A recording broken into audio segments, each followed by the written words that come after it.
Hello friends, तर कसे आहात तुम्ही सर्व। तर चला आज तुमच्यासोबत मोमोजच्या चटणीची रेसिपी शेअर करते। तर अगदी सोप्या पद्धतीने ही चटणी मी तुम्हाला बनवून दाखवणार आहे आणि मोमोज तर सर्वांनाच आवडतात की नाही। तर चला रेसिपीला सुरुवात करूया।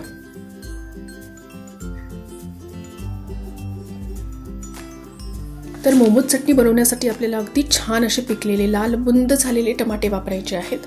तर इथे अगदी छान पिकलेले मी 3 टमाटे मीडियम साइजचे टमाटे घेतलेले आहेत। आता या टमाट्यांना ना मधून असं 4 भागांमध्ये मी अर्ध कट करून घेते आणि हे टमाटे आता आपण बॉईल करून घेणार आहोत। यासोबत आपण लाल मिरची सुद्धा बॉईल करणार आहोत। तर मी इथे काश्मीरी मिरची घेतलेली आहे, त्याने ना रंग छान येतो आणि जास्ती स्पायसी पण नसते। पण जर तुमच्याकडे स्पायसी वाली मिरची असेल तर त्या सुद्धा यामध्ये 3-4 घाला, म्हणजे 3-4 काश्मीरी लाल मिरची आणि 3-4 स्पायसी वाल्या मिरची। त्यामुळे ना एक छान कॉम्बिनेशन येईल आणि ना चटणीला अजून जास्ती छान टेस्ट येईल।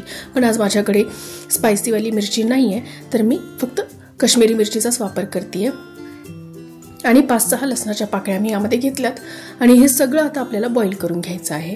आता हे आपल्याला व्यवस्थित बॉईल करायचं आहे जोपर्यंत टमाट्याची जी साल आहे ना ती अगदी सहजपणे निघणार नाही आणि मिरची पण छान अशी फुलणार नाही, म्हणजे मिरची चांगली मऊ झाली पाहिजे तोपर्यंत आपल्याला याला बॉईल करून घ्यायचं आहे। म्हणजे जवळपास मी याला 10 ते 15 मिनिटांसाठी साधारण बॉईल केलेलं आहे।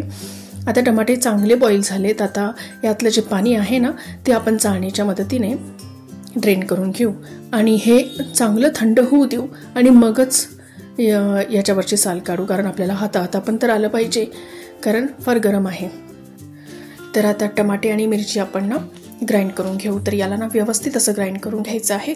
यामध्ये अजिबात पाणी घालण्याची गरज नाही आहे, कारण टमाट्यामध्ये इतकं पाणी असतं की त्यातच हे चांगलं ग्राइंड होऊन जातं। तर याची ना बारीक अशी पेस्ट आपल्याला करून घ्यायची आहे। तर बघा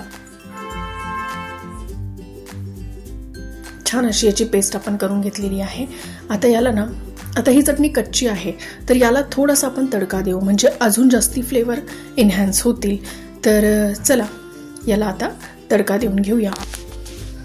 तर आता कढईमध्ये ना चांगलं तेल घालून घ्यायचं आहे। तेल हे चांगल्या प्रमाणात घालायचं आहे, म्हणजे ना चटणीमध्ये जेवढं जास्ती तेल असेल तेवढी आपली चटणी ही जास्ती काळ टिकेल। त्यासाठी तेल हे थोडं जास्ती प्रमाणातच वापरायचं आहे।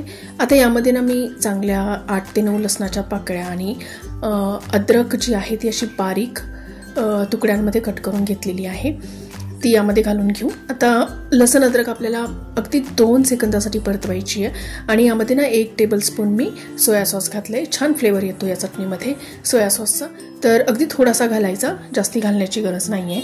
आणि थोडासा सोया सॉस परतला की यामध्ये आपण हे जे मिश्रण आहे आपल्या मिरचीचं आणि टमाट्याचं ते घालून घेऊया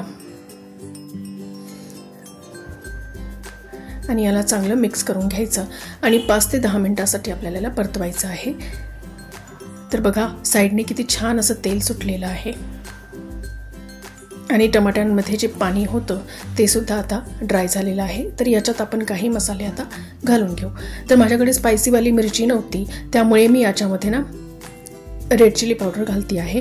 जर मिरची तुम्ही वापरली तर तुम्ही तिखट नाही घातलं तरी चालेल, पण मी मिरची नाही वापरली आहे स्पायसीवाली, म्हणून मी तिखट घातलेलं आहे आणि अर्ध्यापेक्षाही कमी मी यामध्ये काळी मिरीचं पावडर घातलं आहे आणि चवीनुसार मीठ घातलेलं आहे।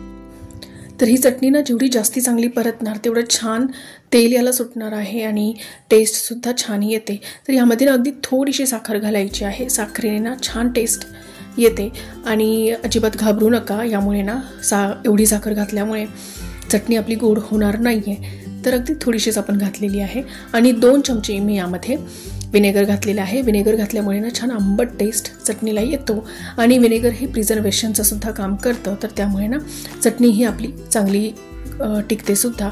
तर ही चटणी ना आपण फ्रीजमध्ये जर स्टोअर करून ठेवली तर महिनाभर सुद्धा टिकू शकते, पण फ्रीजमध्ये ठेवायची। तर बघा चटणी आता छान अशी परतलेली आहे आणि किती सुंदर असा रंग आपल्या चटणीला आलेला आहे।